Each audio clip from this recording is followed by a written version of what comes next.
Intro. Turn off the lights and prepare to be scared by these 7 terrifying and unsettling true ghost stories. From a little girl in a yellow dress that only appears at night to a policeman who encounters a strange and unexplainable case that's decades old. And just who is the little boy with no eyes that haunts a terrified family? Settle in for some creepy tales of paranormal encounters. Ready? Then let us begin.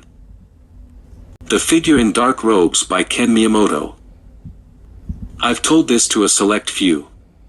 And while creepiest/scariest is subjective, in the context of my life, it truly is the creepiest and scariest unsolved mystery. I was a freshman in high school in my hometown of La Crosse, Wisconsin. I was sleeping over at my friend Tom's house.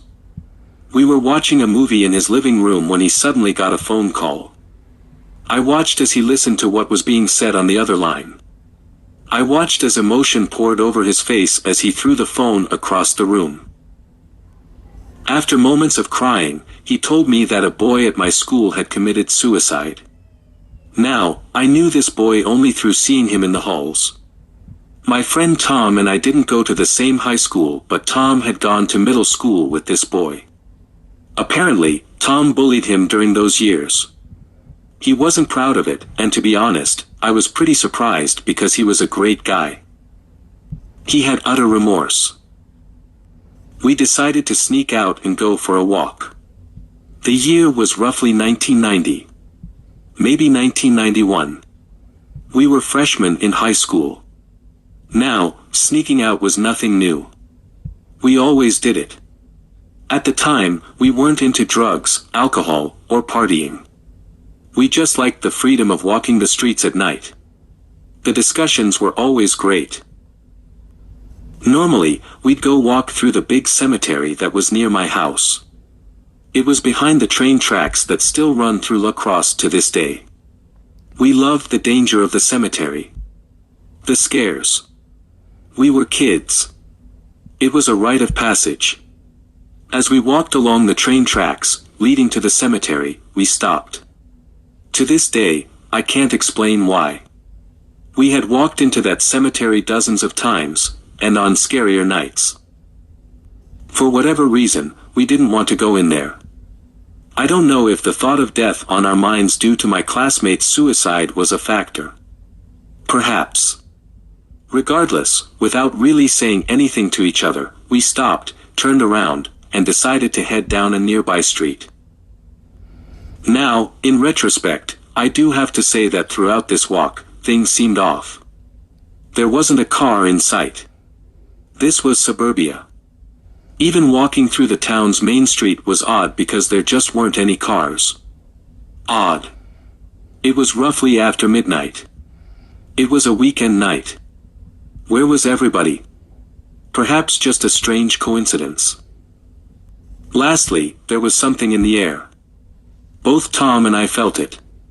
We even brought it up. It feels weird tonight. The air. The lights. So we decided to walk down a dead-end street. At the end of the street was a ditch with a simple up, down, and up trail that led to the street that I lived on. Simple enough. Keep in mind, as I get into the horrifying part of this story, that we were in the suburbs. These weren't old, creepy houses with strange individuals. And the trees were small. It wasn't a brand new development, but it wasn't that old either. So as Tom and I are walking down this street, we're looking down to the road beneath our feet as we talk. I don't remember the exact conversation at this particular moment. Perhaps we were talking about the tragedy of that night. But it could just have easily been about Star Wars or Akira. As we approached the dead end, which was a few houses away, Tom and I suddenly stopped. We did so at the same time without saying one word to each other. Our heads slowly turned towards each other, both sensing something. The hair on our arms and backs of our necks standing high. Then our gaze slowly moved forward in unison, slightly to the right. That's when we saw it. About 2 houses away, in a virtually barren front yard of a suburban home, beside some bushes, was a dark figure. It was someone or something in dark robes. No face. No features at all. Just the robe. Now, this figure didn't acknowledge us. Not yet. It instead walked or moved in a certain way. I can't articulate it correctly. As if it was walking in circles slowly, without really walking. It held something that was blowing in the wind. And yes, the wind picked up a little bit as well. Another odd element was the light that illuminated it somewhat. There was a street light a few houses up, but it wasn't strong enough to illuminate this figure as it was. Tom and I were frozen. In fact, I'm almost frozen as I write this. It's been a while since I have thought about this night.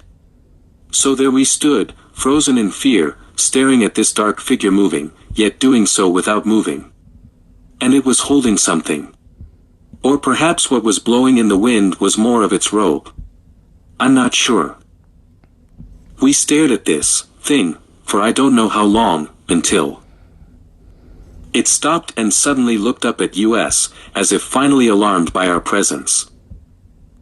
That was enough for us. We ran away as fast as we could. We cut through a side street that was to lead us to a parallel street towards my neighborhood. This street led to a slight hill. As we rounded the corner and started running up the hill in a panic, we stopped. Because on top of that hill, we saw another dark figure with its arms raised.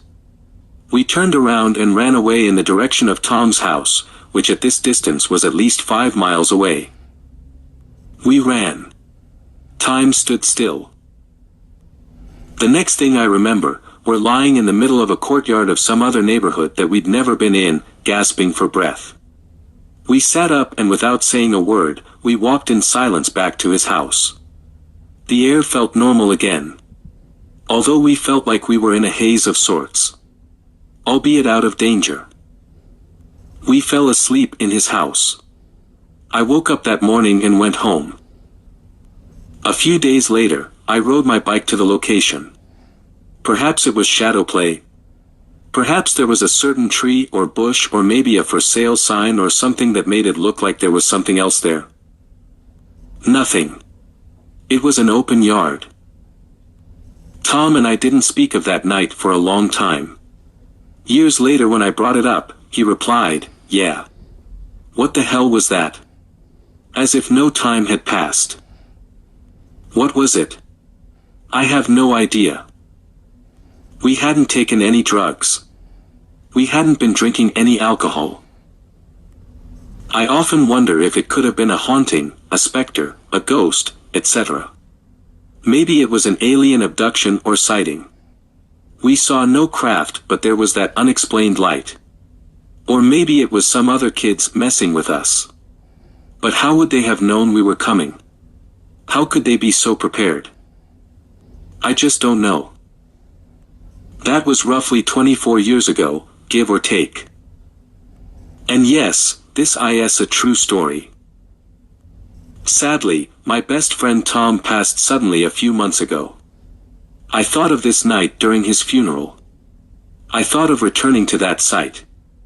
I thought of the odd coincidence of unexpected and surprising death, just like my classmate that night. Is there a connection? Were we seeing some future fate for one of us, which sadly fell upon my best friend Tom? Was this all some dual hallucination? In my mind, no way. It haunts me at times. Intro.